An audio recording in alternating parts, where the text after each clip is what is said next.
sexes? I believe that there's a definition for intersex as well that I want to acknowledge. But sex is assigned at birth. I'm just trying to understand. I'm thoroughly confused.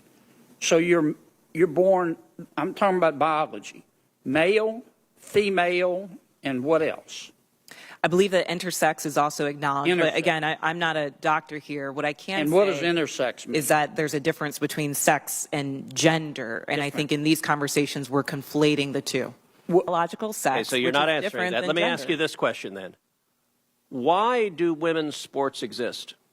If you can't define a difference between women and men, why not abolish women's sports and just tell little girls to swim with little boys and see who wins? Oh, I'm simply saying that that sex is different than gender. Why and I do believe that women's sports have a great value. I mean, Senator, I'll tell you right now. Ms. Robinson, please answer the question I'm asking you. Absolutely. Why do women's sports exist? I think that there are so many positive benefits to sports. But why have... In this video, I react to a shocking Senate exchange where the left refuses to answer the most basic question. Is there a difference between men and women? The radical agenda to destroy women's sports is exposed for what it is, an assault on truth, fairness, and opportunity for our daughters. I break down the facts, the numbers, and the consequences of letting biological men compete against women. This isn't about hate. It's about reality, fairness, and protecting women's sports for future generations.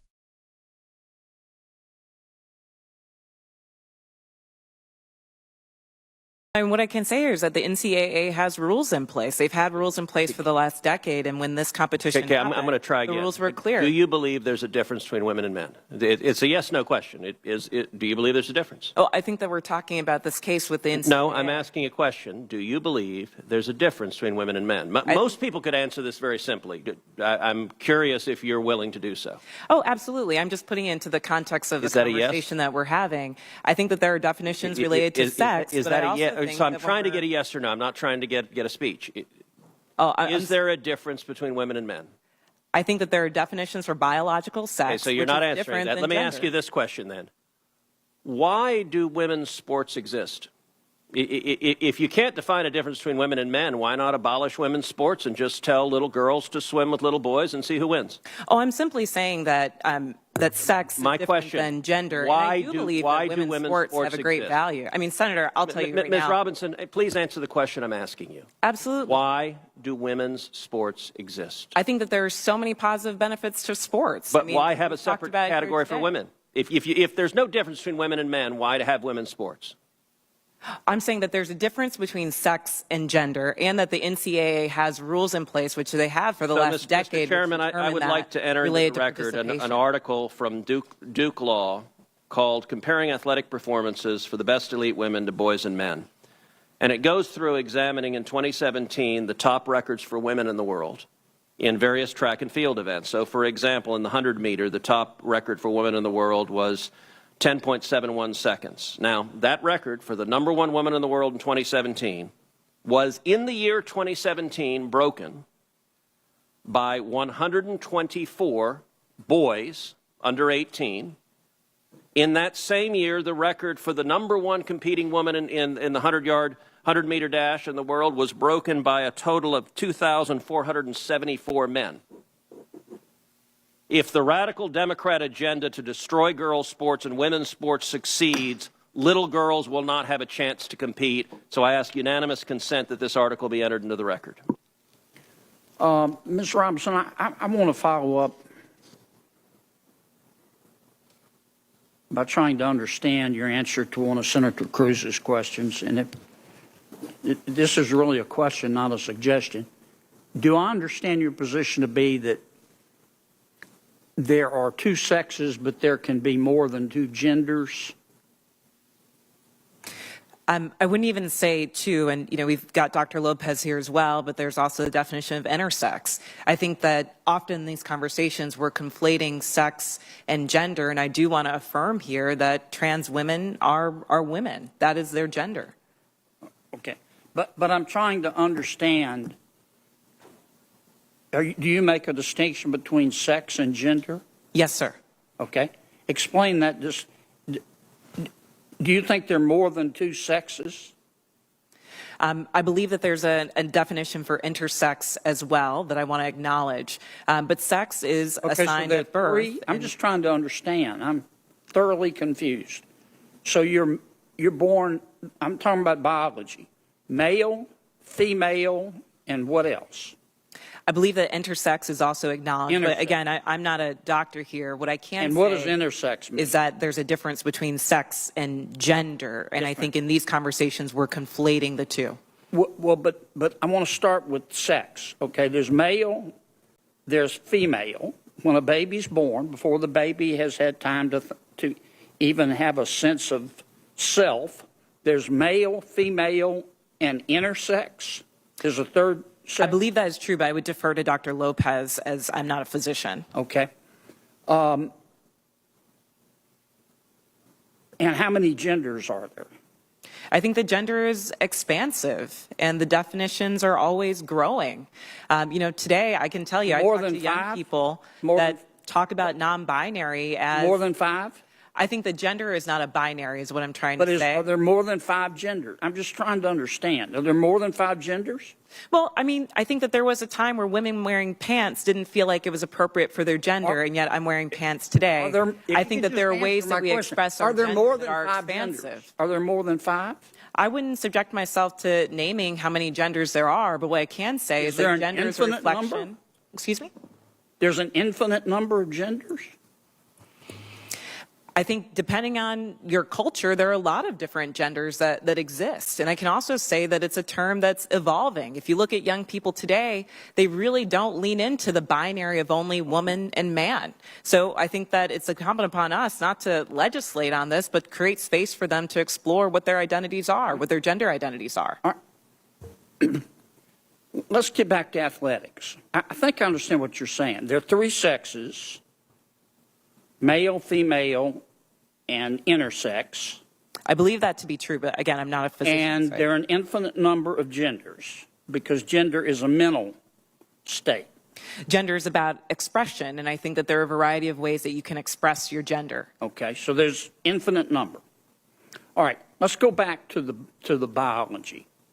Male, female, boy, girl. Okay, biologically, do males have an advantage over females biologically in sports? Again, I'm not a physician, and I can't speak to that. What's your real world experience? It depends. I mean, there are some people who are born male that I'm faster than if I were to sprint against them, and some that I'm not. Some males that are taller than some women, and some that are shorter. You don't believe that a biological male has a physical advantage in sports over a biological female? Not as a definitive statement. Give me an example. Well, no, I don't think. How many female members of the NBA do you see? Well, I can say that, there's been this news article about men that think that they could beat Serena Williams in tennis, right? That they think that they could actually score a point on her. And it's just not the case. She is stronger than that. What's your experience, Ben? Male, female? Both Serena and Venus lost to the 203rd ranked male tennis player, which they're phenoms for women. My experience, my husband, he swam at University of Kentucky as well. In terms of accolades and in terms of national ranking, I was a much better swimmer than him. He could kick my butt any day of the week without trying. Okay. I just think, Ms. Robinson, I'm trying to understand where you're coming from. I think you lose a lot of credibility when you don't concede that a biological male has physical advantages over a biological female. I mean, I just think that's a proven fact, and you really hurt your credibility. I understand you want the world to be a better place. I do too, and I don't think people ought to be discriminated against because of an immutable characteristic. I don't. And I think that I think everybody ought to be free to be themselves. And what you do in your bedroom or what I do in my bedroom with a consenting adult is nobody's business. But if what I do in my bedroom with a consenting adult. If I decide I want to tell somebody's child about it, then other people have rights too. And I think parents have rights. And I think biological females have rights to be able to compete fairly in sport, in sports. So I really think you hurt your credibility when you refuse to acknowledge that biological males have an advantage over biological females. It kind of makes me wonder about all your testimony. Thank you, Mr. Senator Chairman. Kennedy. I'm sorry, go ahead.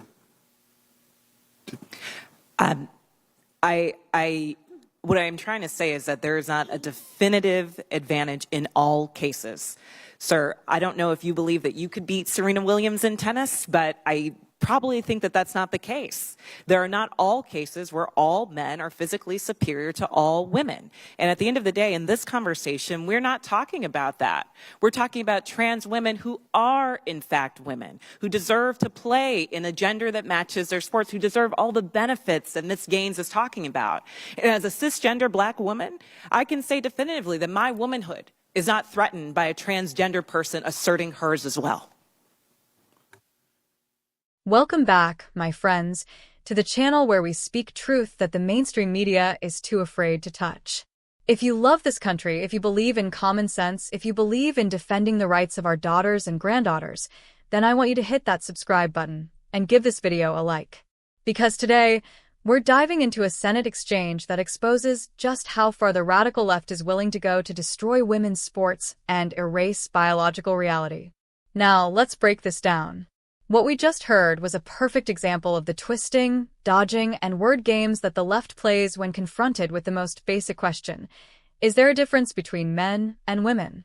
A senator asked it plainly, directly, over and over again. And the so-called expert sitting in that chair refused to give a straight answer. Instead, she went in circles talking about NCAA rules, about how gender is expansive, about how definitions are always evolving. But she couldn't answer the question that every 5-year-old in America already knows. Yes, there is a difference between men and women. Why is this so hard for them to admit? Because if they admit the obvious truth, that biological males have a physical advantage in sports, then their entire radical agenda to force girls to compete against biological boys collapses. The facts are clear. They even entered an article into the record showing that in 2017, the fastest woman in the world was beaten by 124 high school boys. Not just men, not just professionals, boys under 18. And in that same year, more than 2,400 men ran faster than the world's fastest woman in the 100 meters. This isn't speculation. It's not opinion. It's not hateful. It's cold, hard numbers. Yet when confronted with these facts, the witness tried to blur the lines between sex and gender. She claimed there are not just two sexes, but also intersex. Then she went further, saying there are infinite genders, that gender is ever expanding, that we shouldn't legislate based on truth, but instead give space for young people to invent new identities. Infinite genders. Think about how absurd that sounds. Tomorrow it could be 10, 100, 1,000. When truth is subjective, when definitions keep shifting, then nothing means anything anymore.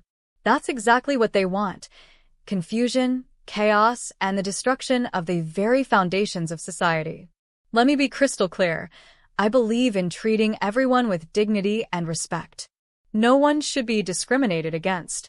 But fairness matters. Reality matters. When biological men enter women's sports, it's not fairness, it's not progress, it's theft. It steals opportunities, medals, scholarships, and dreams from young girls who worked their whole lives to compete. That's not compassion. That's cruelty. The senator nailed it when he said women's sports exist for a reason. If men and women were the same physically, there would be no need for separate leagues. But we all know the truth. We see it with our own eyes. Men and women are both valuable, both equal in worth, but not the same in physical competition. Pretending otherwise doesn't uplift women. It erases them. And here's the part that really struck me. The witness said her womanhood is not threatened by a transgender person claiming theirs. But that completely misses the point. This isn't about someone's personal identity. This is about fairness in competition. This is about whether a young girl who has trained since childhood will ever have a chance to stand on the podium. It's about whether parents can look their daughters in the eye and say, "Your hard work will be rewarded. You will have a fair shot." That is what's at stake. Friends, this isn't just about sports. This is about truth itself. If we can't even agree that men and women are different, then we have surrendered to ideology over reality. We have allowed politics to replace science. And once that happens, there is no limit to how far the left will go. Today it's women's sports. Tomorrow it's bathrooms, prisons, the military. Where does it end? So I'll end with this. We cannot be silent. We cannot let our daughters be sacrificed on the altar of political correctness. Stand up, speak out, and fight for common sense. Because if we don't, the America we know, the America of truth, fairness, and opportunity, will slip away. If you're with me, if you believe in protecting women's sports and defending reality itself, then subscribe right now, share this video with your friends, and let's keep the pressure on. The fight for truth is the fight for our nation's future.